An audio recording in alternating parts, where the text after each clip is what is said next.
Good afternoon, everybody. Welcome back to the new homeowner channel. Do me a favor before we start the video. Just like, share, and subscribe this video. All right, I really appreciate it. Thank you.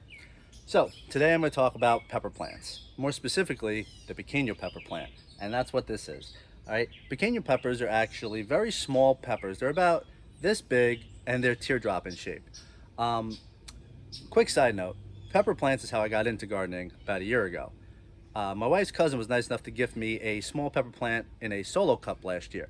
And she gave it to me in the winter time. She was growing it inside, and she instructed me on how to, continue making sure it grew well and what to give it and how much sun, how much water, all of that. And it really became a passion for me.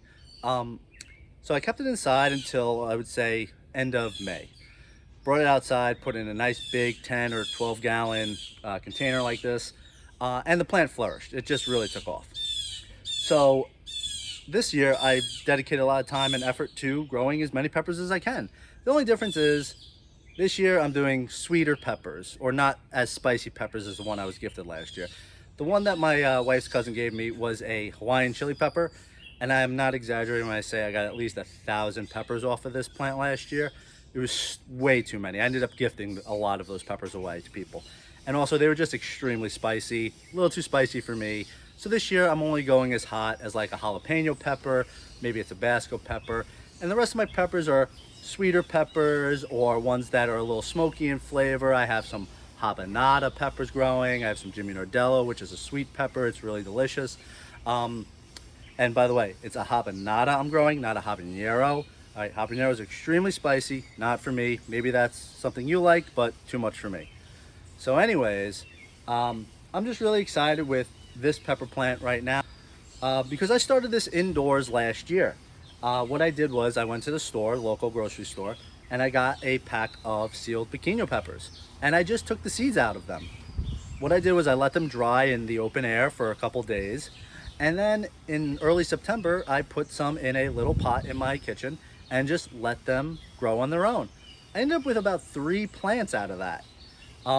This is one of them. Another one is in my raised bed over there. And I ended up gifting one to a close friend of mine because they enjoy that pepper too. And it's really taken off since I brought it outside. It was literally less than half this tall before it came outside. Like I said, I brought this one out back in May, end of May. It's now end of June, almost early July, and it's really taking off. I'm sure throughout the entire summer, this plant will continue to grow and just produce plenty of peppers. I have a lot of little flowers, and these flowers are very little. They're not as big as some of the other pepper plants that grow very large.